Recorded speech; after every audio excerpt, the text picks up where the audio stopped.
Hello అండి, welcome back to our channel. ఈరోజు story నన్ను వదిలికే రాక్షసి ఎపిసోడ్ 12. ఇక స్టోరీలోకి వెళ్తే, రెండు బ్యాచ్లు ఒకరినొకరు కోపంగా చూసుకుంటూ కూర్చుంటారు క్యాంటీన్లో. ఇంతలో విక్కీకి కాల్ రావడంతో కాల్ మాట్లాడుతూ క్యాంటీన్ బయటికి వచ్చి అక్కడ కాల్ మాట్లాడుతూ స్టెప్స్ దిగుతూ ఉంటాడు. అప్పుడే వేద క్యాంటీన్లోకి రావడానికి స్టెప్స్ ఎక్కుతూ ఉంటుంది ఫోన్ చూసుకుంటూ. విక్కీ కాల్ మాట్లాడుతూ చూసుకోకుండా స్టెప్స్ దిగుతున్న వేదాని గుద్దుకుంటాడు. ఫోన్ చూసుకుంటూ నడుస్తున్న వేద విక్కీ అలా గుద్దడంతో వెనక్కి పడబోతుంది. ఎవరినో తగిలాను అని అనుకుంటూ తల ఎత్తి ముందుకు చూసిన విక్కీకి వేద వెనక్కి పడబోతూ కనిపిస్తుంది. విక్కీ వెంటనే వేద పడకుండా వేద నడుము గట్టిగా పట్టుకొని పడకుండా ఆపుతాడు.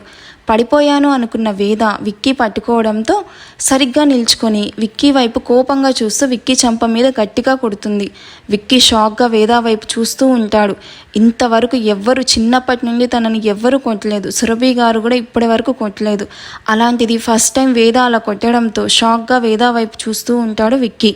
అప్పుడే విక్కీ కోసం అని అక్కడికి వచ్చిన శౌర్య వేద విక్కీని కొట్టడం చూసి కోపంగా విక్కీ వాళ్ళ దగ్గరికి వచ్చి వేదా వైపు కోపంగా చూస్తూ, ఎందుకు కొట్టావు, అతను ఎవరో తెలుసా నీకు అని అడుగుతాడు శౌర్య. అతను ఎవరైతే నాకేంటి, తప్పు చేశాడు, కొట్టాను అంతే. నన్ను కావాలనే పడేయాలని గుద్ది మళ్ళీ నన్ను కాపాడినట్టు నన్ను పట్టుకున్నాడు. నన్ను తాకడానికే ఇలా చేశాడు అని అంటుంది వేద. హలో మిస్, ఏం మాట్లాడుతున్నావు నువ్వు? తను ఇంతవరకు ఏ అమ్మాయి వైపు కనీసం చూడను కూడా చూడలేదు.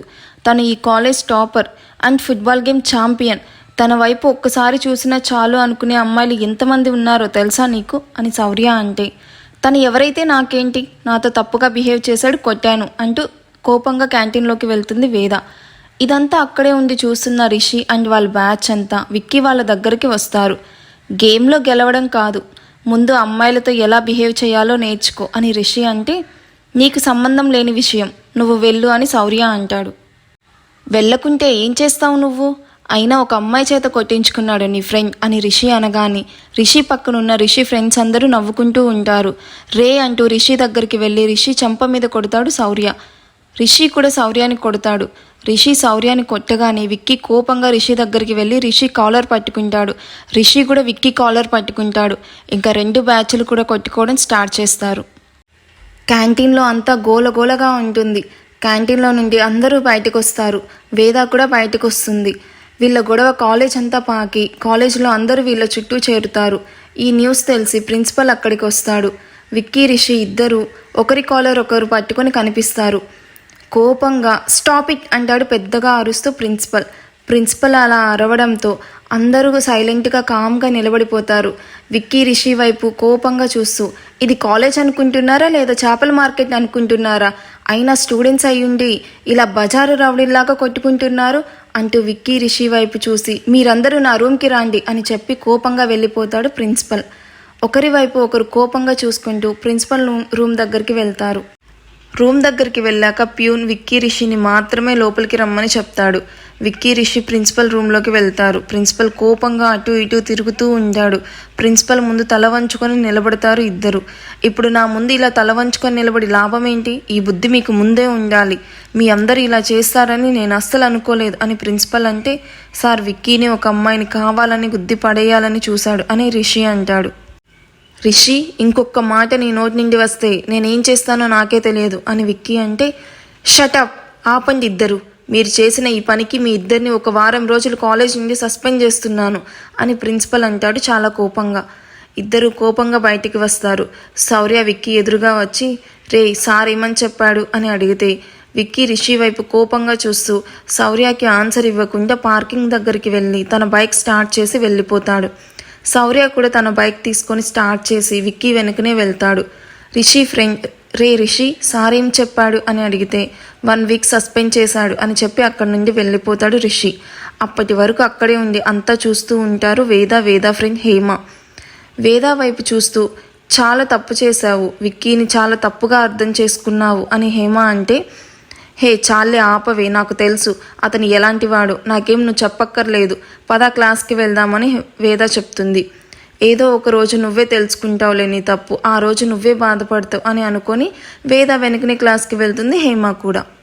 విక్కీ బైక్ ఇంటి బయట పార్క్ చేసి అత్తా అని అరుచుకుంటూ లోపలికి వెళ్తాడు. విక్కీ వెనుకనే వచ్చిన శౌర్య బైక్ దిగి ఉఫ్ అయిపోయాడు డాడీ ఇవాళ అని అనుకుంటూ లోపలికి వెళ్తాడు. అత్త అత్త అంటూ అరుస్తూ ఇల్లంతా వెతుకుతూ కిచెన్లోకి వెళ్తాడు. విక్కీ అత్తగారు కోమలి గారు విక్కీని అక్కడ చూసి ఆనందంగా విక్కీ అంటూ విక్కీ దగ్గరికి వచ్చి హక్ చేసుకుంటుంది. విక్కీ కూడా చాలా ప్రేమగా కోమలి గారిని హక్ చేసుకుంటాడు. కోమలి విక్కీని వదిలి విక్కీ వైపు చూస్తూ, నాన్న ఈ టైంలో నువ్వు కాలేజ్లో కదా ఉంటావు, అయినా ఏంటి కోపంగా ఉన్నావు, ఏమైంది అని అడుగుతుంది కంగారుగా. అలా నేను కోపంగా ఉన్నానని నీకెలా తెలుసు అత్తా అని అడుగుతాడు Vicky.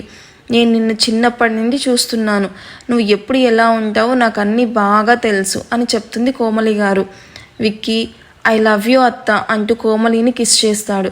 I love you two నాన్న అని చెప్పి పద హాల్లో కూర్చుందాం అని చెప్పి విక్కీని హాల్లోకి తీసుకెళ్తుంది. ఇద్దరు సోఫాలో కూర్చుంటారు. అక్కడే నిలబడి వీళ్ళని చూస్తూ ఉంటాడు శౌర్య. కానీ వాళ్ళిద్దరూ శౌర్యాన్ని పట్టించుకోరు పాపం. ఇప్పుడు చెప్పు, ఎందుకు కోపంగా ఉన్నావు, ఈ టైంలో ఎందుకు వచ్చావు, ఏం జరిగింది నాన్న, నిన్నెవరైనా ఏమైనా అన్నారా, చెప్పు నాన్న, వాళ్ళ సంగతి చూస్తాను అని కోమలి గారు అనగానే, నన్ను 1 వీక్ కాలేజ్ నుండి సస్పెండ్ చేశారు అని విక్కీ చెప్తాడు. ఎవరు నాన్న నిన్ను కాలేజ్ నుండి సస్పెండ్ చేసింది? ఇంకెవరు, మీ ఆయన గోపాలకృష్ణ. ఏంటి, నిన్ను సస్పెండ్ చేస్తాడా, ఎంత ధైర్యం, రాని ఇంటికి, అప్పుడు చెప్తా ఆయన పని అంటుంది కోమలి గారు కోపంగా. ఇదంతా వీళ్ళకి ఎదురుగా కూర్చొని వింటున్న శౌర్య చిన్నగా నవ్వుకుంటూ ఉంటాడు. ఇంటికి రాని నాన్న, ఇవాళ అటో ఇటో తేలిపోవాలి, నువ్వు కూర్చో నాన్న, నీ కోసం తినడానికి ఏమైనా తీసుకొస్తాను అంటూ కిచెన్లోకి వెళ్తుంది కోమలి. ఇద్దరు శౌర్యాన్ని పట్టించుకోకపోవడంతో కోపంగా లేచి విక్కీ పక్కన కూర్చొని విక్కీ వైపు కోపంగా చూస్తూ ఉంటాడు. కోమలి కిచెన్లోకి వెళ్ళి విక్కీ కోసం అరిసెలు ఇంకా కొన్ని రకాల స్వీట్స్ జ్యూస్ తీసుకొస్తుంది.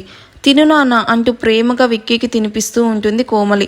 అదంతా చూస్తున్న శౌర్య కోపంగా ఇద్దరి వైపు చూస్తూ, ఇక్కడ నేను ఒకడున్నాను కనిపించడం లేదా మీకు అని అడిగితే, కోమలి విక్కీ ఇద్దరు ఒకేసారి కనిపిస్తున్నావు అని చెప్తారు. మరి కనీసం నాకు పెట్టాలని కూడా అనిపించట్లేదా మీకు, అయినా అమ్మ కొడుకుని నన్ను వదిలేసి అల్లుడికి తినిపిస్తున్నావు అని శౌర్య అంటే, నీకు తినాలనిపిస్తే వెళ్ళి తెచ్చుకొని తిను, వీడికి ఎందుకు దిష్టి పెడుతున్నావురా అని అడుగుతుంది కోమలి. ఏంటమ్మా దిష్టి పెడుతున్నానా, అయినా వాడేమైనా చిన్న పిల్లాడా అలా తినిపిస్తున్నావు, రే నా అత్త నాకు తినిపిస్తుంది, నీకెందుకు, మూసుకొని పో. కోపంగా ఇద్దరి వైపు చూస్తున్న శౌర్యాన్ని చూసి, మన ఇద్దరిని చూసి కుళ్ళుకుంటున్నాడత్తా వీడు అని విక్కీ అంటే, హా నానా నిజమే అని అంటుంది కోమలి.